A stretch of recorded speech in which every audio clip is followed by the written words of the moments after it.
மணிப்பூரில் கடந்த 2023ஆம் ஆண்டு குக்கி மற்றும் மேய்தி சமூகங்களுக்கு இடையே ஏற்பட்ட வன்முறையின் தாக்கம் 3 ஆண்டுகளை கடந்தும் நீடித்து வரும் நிலையில் இந்த மோதலால் நிவாரண முகாம்களில் தங்க வைக்கப்பட்டிருந்த 731 பேர் உயிரிழந்துள்ளனர் என்ற அதிர்ச்சிகர தகவல் வெளியாகியுள்ளது.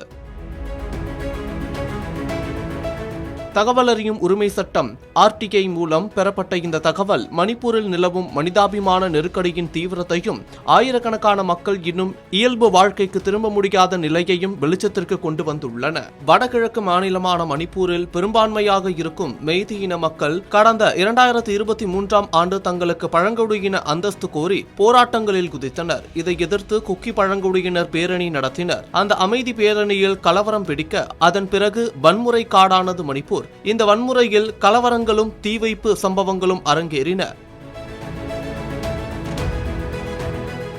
சில நாட்கள் மணிப்பூர் முழுவதும் பற்றி எரிந்தது. குறிப்பாக குக்கி சமூக மக்கள் வாழ்ந்த ஒரு கிராமம் அழிக்கப்பட்டு அச்சமூகத்தைச் சார்ந்த 2 பெண்களை மெய்தை சமூக ஆண்கள் நிர்வாணப்படுத்தி ஊர்வலமாக அழைத்து சென்றது இந்தியா முழுவதும் பெரும் அதிர்வலைகளை ஏற்படுத்தியிருந்தது.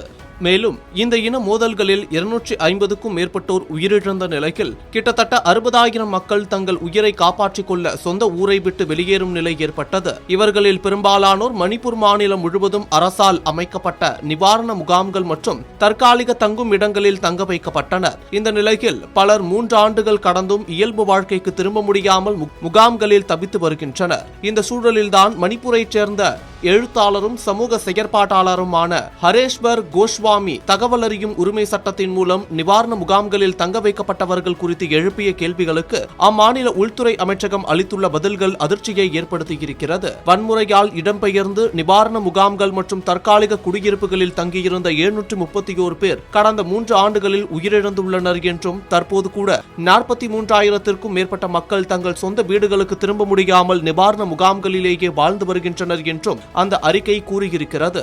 அதேபோல இடம்பெயர்ந்துள்ள குடும்பங்கள் எதிர்கொள்ளும் சுகாதார சவால்களையும் இந்த அறிக்கை எடுத்துக்காட்டியுள்ளது. மணிப்பூரின் இம்பால் கிழக்கில் மட்டும் 217 பேர் இறுதிக்கட்ட அல்லது குணப்படுத்த முடியாத நோய்களால் பாதிக்கப்பட்டுள்ளதாகவும், இம்பால் மேற்கில் 41 நோயாளிகளும், பிஷ்ணுபூரில் 26 நோயாளிகளும் பதிவாகியுள்ளனர் எனவும் அந்த அறிக்கை தெரிவித்திருக்கிறது. அதே சமயம் முகாம்களில் தங்க வைக்கப்பட்டவர்களுக்கு உரிய மருத்துவ சிகிச்சை, சக்கர நாற்காலிகள், அறுவை சிகிச்சைக்கான நிதியுதவிகள் மாநில அரசால் வழங்கப்பட்டுள்ளதாகவும் அறிக்கையில் தெரிவிக்கப்பட்டிருக்கிறது.